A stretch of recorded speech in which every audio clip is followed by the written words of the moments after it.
15वें अध्याय में पुरुषोत्तम योग का वर्णन है।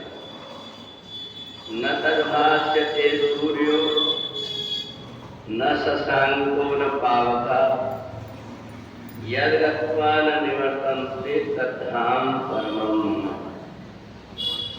भगवान कहते हैं जो पुण्यात्मा है वो शरीर छोड़कर के सीधे मेरे धाम में पहुंच जाते हैं। उन्हें जन्म और मरण के चक्कर में नहीं पड़ना पड़ता, स्वर्ग और नरक का झंझट भी उनका नहीं रहता।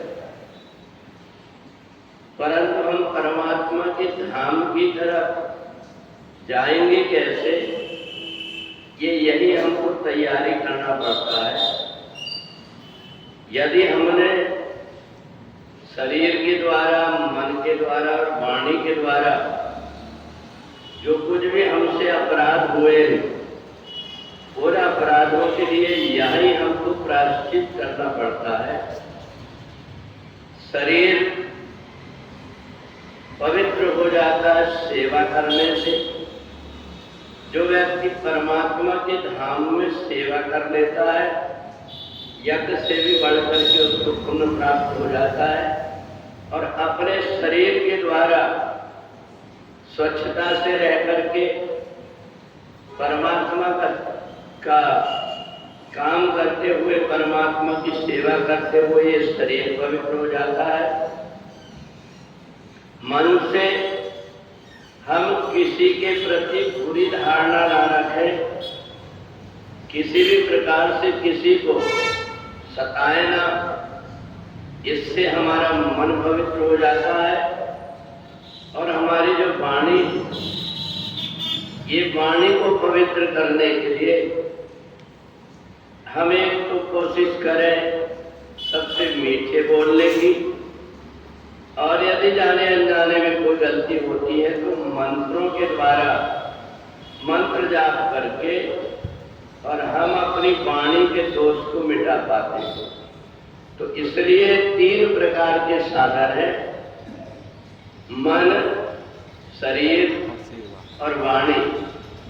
हमारा जो शरीर है, इस शरीर के द्वारा हमारे पैर जैसे चल करके जहाँ तहाँ जाते हैं, उनसे हम भगवान के धाम में जाने की, भगवान के मंदिर में जाने की आदत बना लें तो हमारे पवित्र हो जाते हैं पैर।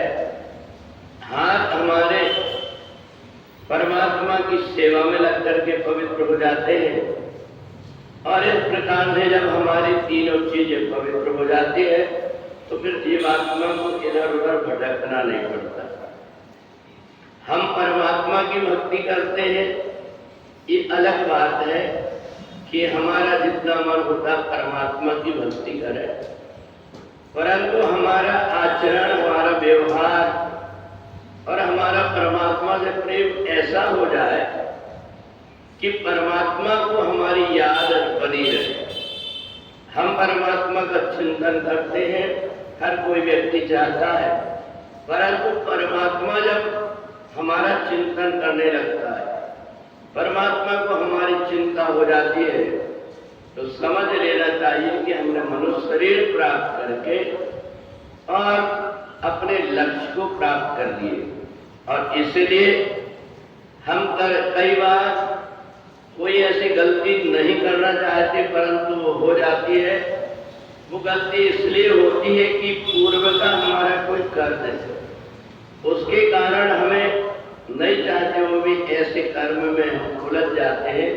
तो इसलिए जब हमारे वश में कोई चीज नहीं होती तो हम परमात्मा पर समर्पित कर दें कि आपकी जैसी इच्छा हो, ऐसा मान करके प्रभु की इच्छा में अपनी इच्छा मिला करके जो संसार में शरीर से तो रहता है पर मन से हमेशा परमात्मा का चिंतन करते रहता है, उस व्यक्ति को इस लोक में जहाँ तहाँ भटकना नहीं पड़ता। और इसलिए संसार में सब प्रकार के व्यक्ति मिल जाएंगे। वो भी व्यक्ति मिल जाएंगे जो दूसरों को चैन से नहीं जीने देना चाहते, वो व्यक्ति भी मिल जाएंगे जो ऐसी वाणी दूसरों का मन दुखी हो जाए। वो व्यक्ति भी मिलेंगे जो केवल अपने स्वार्थ को देख करके, केवल मेरा स्वार्थ हो गया, इसके बाद में मेरे को किसी से कुछ लेना देना नहीं है, ऐसा मान करके केवल अपने खाने पीने और स्वार्थ का जो ध्यान रखता है, जिसको कभी परमात्मा की चिंतन की, परमात्मा के कार्य की चिंता नहीं होती, समझ लेना चाहिए कि वो व्यक्ति मरने के बाद में इसी संसार में आकर के अपने कर्मों पर फल भोगता है। इसलिए समय हमें परमात्मा ने दिया है, तो जो व्यक्ति पुरुषोत्तम है, उनकी वाणी सुन करके, उनसे मिल करके, उनके व्यवहार से ही पता लग जाता है इस व्यक्ति के ऊपर परमात्मा की बड़ी कृपा है। जो कुछ भी बोलता है संभल संभल करके बोलता है, जो कुछ भी करता है दूसरों को मेरे कारण से कोई नुकसान तो नहीं हो रहा है, इस बात का ध्यान रख करके करता है। समझ लेना चाहिए कि वो परमात्मा के अति निकट का ही कोई आदमी है। बोले सच्चिदानंद।